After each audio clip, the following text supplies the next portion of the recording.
नाजरीन, आप देख रहे हैं रियासत का मशहूर व मकबूल यूट्यूब चैनल बज़्म आईना। वकील साहब पोस्ट सैयद कुदरतुल्लाह क़ादरी वकील साहब एक बार फिर करनूल की इंतहाई ज़रूरी अहम ख़बर के साथ आपके रूबरू हाजिर हूँ।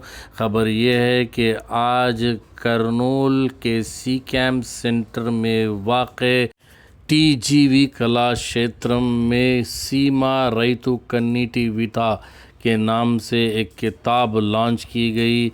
इस मौके पर मेहमान ख़ुसूसी की हैसियत से साबिक़ रुकन पार्लिमान राज्यसभा टीजी वेंकटेश के अलावा साबिक़ एमएलए बैरेड्डी राजशेखर रेड्डी और रायलसीमा की अहम शख्सियतों ने शिरकत की। इस मौके पर रविंद्र एजुकेशनल इंस्टीट्यूट के डायरेक्टर पुल्लैया, एपी शावेलना संगम के डायरेक्टर पीबीवी सुब्बैया, सेक्रेटरी मियाँ, आथर इनायतुल्ला और साबिक़ नंदीकोटकूर म्यूनसिपल चेयरमैन सुधाकर रेड्डी के अलावा कई अहम शख्सियतों ने इस लॉन्चिंग सेरेमनी में शिरकत की। इस मौके पर टीजी वेंकटेश ने बातचीत करते हुए कहा कि मुल्क में मोदी और रियासत में चंद्रबाबू नायडू फार्मर्स यानी किसानों के बहबूद के लिए, उनकी फ़लाह के लिए, उनकी तरक्की के लिए बड़े पैमाने पर काम कर रहे हैं और रैयतों को इनके हुकूमत से काफ़ी फ़ायदा हो रहा है। उन्होंने कहा कि जो सीमा रैतु कन्नीटी विटा किताब लिखी गई है, काफ़ी बेहतरीन किताब है। ये जो किताब है इसके आथर कला रत्नपति ओबलैया है।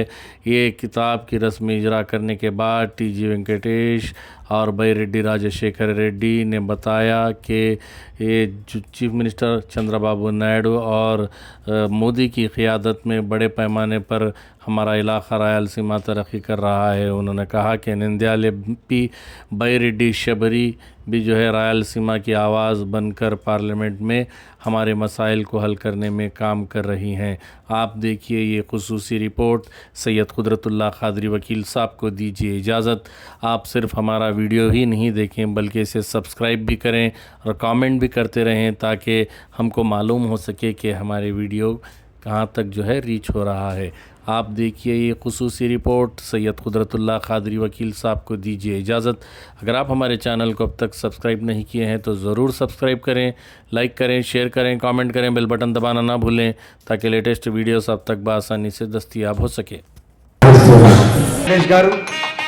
రైతుల కోసం పాదయాత్ర చేసినటువంటి నేత శ్రీ బైరెడ్డి రాజశేఖర రెడ్డి గారు ఈ పుస్తకాన్ని ఆవిష్కరిస్తున్న వేళ గట్టిగా చప్పట్లు. సీమ రైతు కన్నీటి వెత భారతదేశమంతటా వినిపించేటట్లుగా ఈరోజు ఈ కావ్య ఆవిష్కరణ జరుగుతూ ఉన్నది.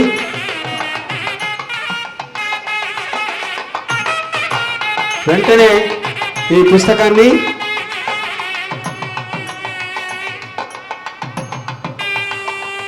రచయిత శ్రీ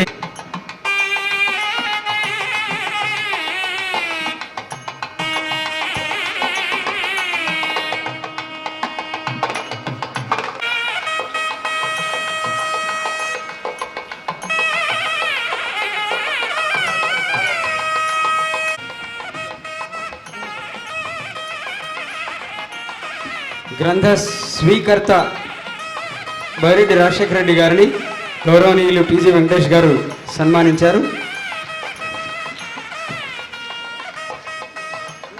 పుష్పగుచ్ఛాన్ని ఇచ్చి సత్కరిస్తూ ఉన్నారు.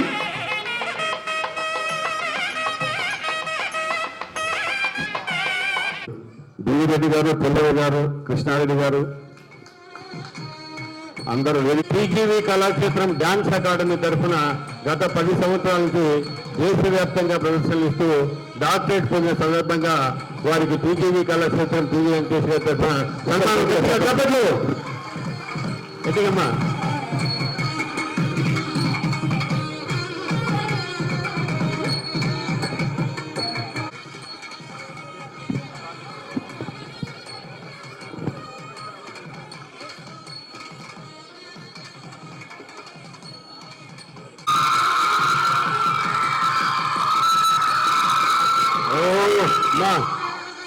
మన సార్ తెలుసు.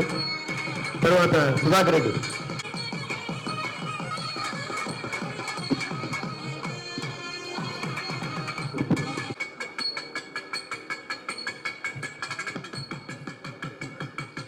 బైరెడ్డి గారికి టీవీ వెంకటేష్ గారికి సేవలతో సన్మానిస్తారు. ఇరువురు రాయలసీమ ఉద్యమ నాయకులు. గట్టిగా చప్పట్లు పరచాలి. అదేవిధంగా టీవీ వెంకటేష్ గారు కూడా బైరెడ్డి రాజశేఖర రెడ్డి గారికి సన్మానించుకున్నారు. బైరెడ్డి గారు, డివి రెడ్డి గారు, పుల్లయ్య గారు, సుధాకర్ రెడ్డి గారు కూడా అదే మా కరీంనగర్. ధన్యవాదాలు. ఒక్కసారి సుబ్బయ్య సార్, జనసేన నాయకుడు సుబ్బయ్య సార్కి సన్మానం సార్ కదా. అదేవిధంగా పద్యాలు పాడినటువంటి లావణ్యకు కూడా బైరెడ్డి రాజశేఖర రెడ్డి గారు సన్మానించుకుంటారు. ఒకసారి గట్టిగా సార్, ఒకసారి పుస్తకం మళ్ళొకసారి సుబ్బయ్య సార్ గారికి చాలా ఇస్తారు.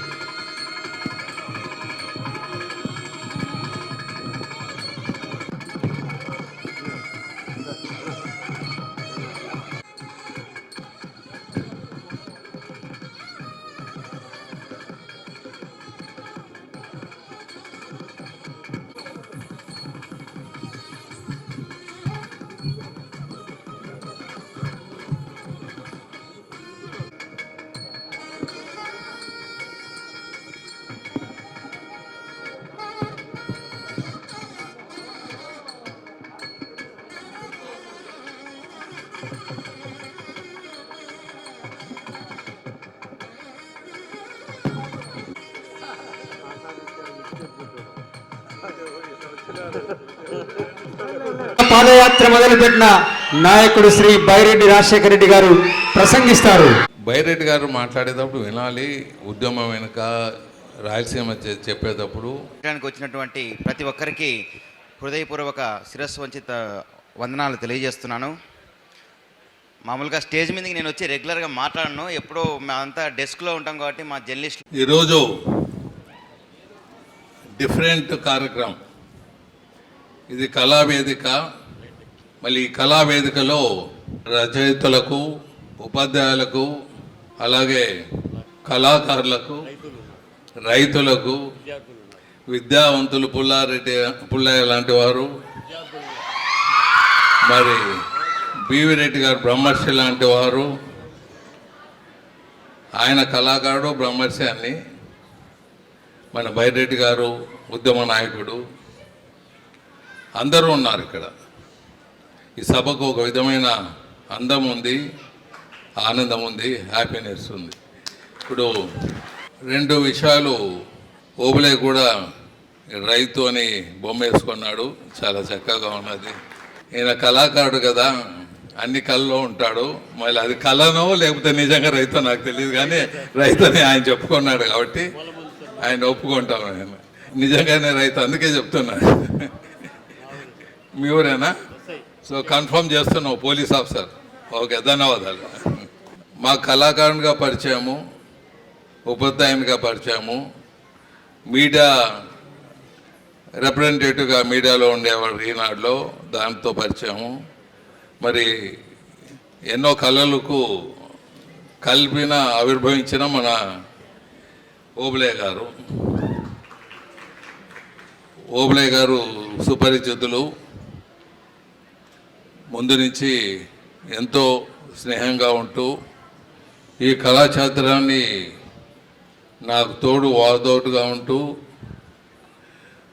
ఇటువంటి కార్యక్రమాలు నిర్విఘ్నంగా చేసేదానికి ఓబులే గారు నిరంతరం కృషి చేస్తూ మరి ఎన్నో అవార్డులు తెచ్చేదానికి కళాక్షేత్రకు, తనకు, తన సహచరులకు అవార్డులు తెచ్చే దాంట్లో ముందు ఉన్నాడు. రాయలసీమ ప్రాంతం ఒక రత్నాల సీమగానే కాదు, కళలకు పుట్టిన ఇల్లు కూడా. అలాగే మనకు రాయలసీమలో అన్ని ప్రాంతాల్లో చెరువులు ఉండేది, నీటి సమస్య అనేది లేదు, ఉండకుండా ఉండేది. మరి ఆ నీటి సమస్యలంతా వచ్చాయి కాబట్టి మనం రత్నాలసీమ రాయలసీమగానే ఉండిపోయింది. సో దాని గురించి చక్కగా పుస్తకాన్ని పద్య రూపంలో రాశారు. ఈరోజు బైరెడ్డి గారు వచ్చారు, మరి పుల్ల బీవిరెడ్డి గారు వచ్చారు. మరి బైరెడ్డి గారికి అంకితము ఈరోజు చక్కటి నిర్ణయము. బైరెడ్డి రాజశేఖర రెడ్డి గారు నా బీవిరెడ్డి గారు మా సంబంధాలు, పుల్లయ్య గారి సంబంధాలు ఎన్నో తోళ్ళు మనం మాట్లాడాము. ఈరోజు మన బైరెడ్డి రాజశేఖర రెడ్డి గురించి కూడా కొన్ని విషయాలు మాట్లాడదలుచుకున్నాను. మరి అలాగే వారి తండ్రి గారు శేషశయనారెడ్డి గారు ఉండేవారు. మాకు వారితో నాకు అప్పుడంతా విజయభాస్కర్ రెడ్డి గారు, సంజయ్ గారు, ఇంకా సంజయ్ గారు ఇంకా కొద్దిగా కాలేజీలో చదువుతూ ఉంటుంది, మధుర్ సుబ్బారెడ్డి, ఇట్లా వాళ్ళతోనే పెద్దగా సంబంధాలు ఉండేది. శేషాన్ రెడ్డి గారితో బాగా చక్కగా సంబంధం ఉండేది. మరి మాకెప్పుడు నాకు ఆయన ఒక యంగ్ మ్యాన్గానే కనపడేవాడు. ఎందుకంటే శేషాన్ రెడ్డితో నాకు సంబంధాలు ఉండేది, బీవీ రెడ్డి గారికి సంబంధాలు ఉండేది. మాకన్నా ఆయన 70, నేను 77, సో 7 years చిన్నోడు. కొన్నిదేళ్ళు నాకన్నా పెద్దవాళ్ళు ఉన్నా వాళ్ళ ఫాదర్ వాళ్ళతో సంబంధాలు ఉన్నాయి కాబట్టి నాకు వాళ్ళు ఎప్పుడు యూత్గానే కనపడేవాళ్ళు. బైరెడ్డి గారు కూడా యూత్గానే కనపడేవాడు. పొలిటికల్గా అసెంబ్లీలో సమకాలీకుడుగా ఉండేవాడు. ఆయన బైరెడ్డి గారు పుస్తకాలంతా తినేస్తాడు. ఎంత చదువుతాడంటే అంత బుక్కులు తీసుకొని చదువుతుంటాడు. ఆయన కూడా గుర్తుందా లేదా, అసెంబ్లీలో కూడా బుక్కులు తెచ్చుకొని ఫ్రీ టైం, పనికిరాని టైం ఉంటే అది బుక్కులు చదువుకుంటూ ఉండేవాడు. జ్ఞాని, చాలా తెలివైన వాడు, చాలా రైతుల కోసం ఎప్పుడూ తపరిస్తుంటాడు. మరి ఆయనకు నాకు తేడా ఏమంటే, ఇద్దరు ఉభయులు కూడా ఈ ప్రాంతాన్ని అభివృద్ధి చేయాలి, ఈ ప్రాంతాన్ని సస్యశ్యామలు చేయాలి, ఈ ప్రాంతాన్ని ప్రతి పట్టణంలోనూ రైతులు, పరిశ్రమలు, అగ్రికల్చర్లు అన్నీ సమగ్రంగా ఉండి మరీ రత్నాల సీమగా వెలుగొందాలని ఇద్దరి ఉభయులు మనస్సే కాకుండా ఇద్దరి ఉద్యమాలు కూడా అలాగే ఉంటాయి. తేడా ఏమంటే, డిఫరెన్స్ ఏమంటే, నేను శెట్టి గారు, నా స్టైల్ వేరే ఉంటుంది, ఆయన రెడ్డి గారు స్టైల్ వేరే ఉంటుంది. స్టైల్ వేరే కానీ ఉభయల ఉద్యమాలు ఒకటే. ఉభయల ఉద్యమాలు రాయలసీమ ప్రాంతం సస్యశ్యామలంగా ఉండాలి, డిఫరెంట్ రూట్లో. రాయలసీమ హక్కుల ఐక్యవేద కోసం పోరాడుతున్నాం. అదే టైంలో బైరెడ్డి గారు కూడా ఇంకా కొద్ది ముందు రాయలసీమ సపరేట్ ఉండాలి అని కూడా ఆయన ఉద్యమాన్ని మొదలుపెట్టారు. మా ఇద్దరు కొద్దిగా అభిప్రాయ భేదాలు ఉండేది. దీంతో ఇంక పెద్దగా ఏం లేదు, మా ఇద్దరు పర్సనల్గా ఏమి లేవు. ఇద్దరు స్నేహితులము, ఇద్దరు ఏకాభిప్రాయంతో చాలా విషయాల్లో ఉంటాము. కానీ దీంట్లో మాత్రం రాయలసీమ సపరేట్ అనేది, రాయలసీమ హక్కుల పోరాటం అనేది. రాయలసీమ సపరేటు అనేది ఏమవుతుందంటే, మనం అన్ని ప్రాంతాల కన్నా వెనకబడి ఉన్నాం. కర్నూలు పార్లమెంటు చూసుకుంటే, ఈ కర్నూలు పార్లమెంట్ చూసుకుంటే మన నీళ్ళంతా కిందికి పోతాయి, మనకు నీళ్ళు లేదు. మా పెద్ద తుమ్మల ముందు మా తాత వాళ్ళ ఊరు, మేము ఉండే ఊరు, మా తాతలు ముత్తాతలు ఉండే ఊరు, కెనాల్ పోతుంది కానీ కెనాల్లో నీళ్లు వాడుకోనేకి లేదు. కెనాల్ కింది భాగానికి ఇస్తారు, కెనాల్ విలేజ్ మీద ఉంటుంది.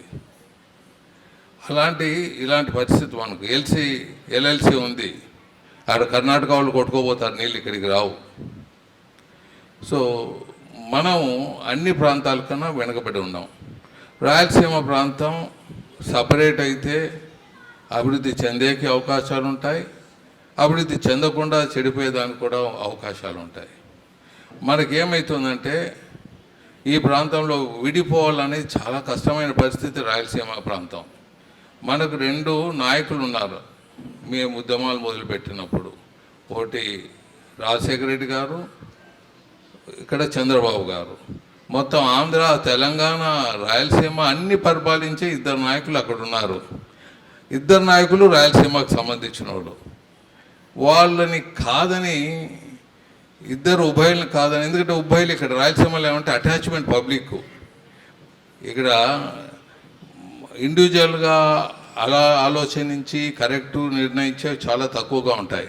ఒకరు జనాలంతా, ఒకరు రాజశేఖర రెడ్డి గ్రూపు, ఒకరేమో చంద్రబాబు గారి గ్రూపు. ఈ ఉభయలు ఉన్నప్పుడు మా శెట్టి గారి ఆలోచన, ఇది రాయలసీమ త్వరగా రాదు, సపరేటు, అట్లీస్ట్ హక్కుల కోసం ఉన్న పోరాడతామని హక్కుల కోసం పోరాడి ముందుకు పోవటం నేను జరిగింది. ఆయన రాయలసీమ సపరేట్ అని అలా అంటే అట్లీస్ట్ డిమాండ్స్ కొన్ని సక్సెస్ చేసుకోవచ్చని ఆయన ముందుకు పోయారు. ఇద్దరు అభిప్రాయాలు ఏకాభిప్రాయంగా ఉన్నా మాది శెట్టి గారి స్టైల్లో, ఆయన రెడ్డి గారి స్టైల్లో ముందుకు పోవటం జరిగిందని తెలియజేస్తున్నాను. ఇక రాయలసీమ హక్కుల ఐక్య వేదిక పోరాడేటప్పుడు సమైక్యాంధ్రరావు కూడా రావటం జరిగింది. తెలంగాణ సమైక్యాంధ్ర ఉద్యమాన్ని శ్రీకారం చుట్టడం నేను, కేసీఆర్ గారు, నేను, సాంఘి గారు ఒక రూమ్లో ఉంటే, మేము ఆఫీస్లో వాళ్ళ రూమ్లో ఉండి ఏదో టీ తాగుతూ, నేను, ఆయన అప్పుడు డిప్యూటీ స్పీకర్గా ఉండేవాళ్ళు, నేను ఇంకా ఉండను, పార్టీని విడిచిపెట్టేసి నేను తెలంగాణ ఉద్యమం తీసుకొని వస్తాను అని. నువ్వు తెలంగాణ ఉద్యమం తీసుకొని వస్తే మేము రాయలసీమ ఉద్యమం తీసుకొని వస్తాను చూడు అని అన్నా నేను. అంటే ఆయన అన్నది ఇదే విశ్లేషణ చేశాడు. మీ దాంట్లో ఆ ఇద్దరిని విడిచిపెట్టి రాయలసీమలో వచ్చేవాళ్ళు చాలా తక్కువగా ఉంటారు, మా పక్క ఉద్యమం నడిపేదానికి ఎక్కువగా ఉంటారు, సరే అని సాంఘి గారు అక్కడ విట్నెస్ అనమాట, సాంఘి గారి దగ్గరే రూమ్లో కూర్చున్నారు. రారు మీ పక్క, కష్టం ఇక్కడ జరగటం, ఎందుకంటే ఆ ఇద్దరు నాయకులు రాయలసీమకు సంబంధించిన వాళ్ళు. ఇద్దరు నాయకుల్ని మేము పోరాడుతున్నాము. రాయలసీమ కూడా చాలా పూరెస్ట్ ప్లేసు నాకు తెలుసు. మరి పూరెస్ట్ ప్లేస్ అయితే మళ్ళీ తెలంగాణ ఉద్యమం చేస్తావా? తెలంగాణ ఉద్యమం అంటే తెలంగాణ ఉద్యమం చేస్తే మళ్ళీ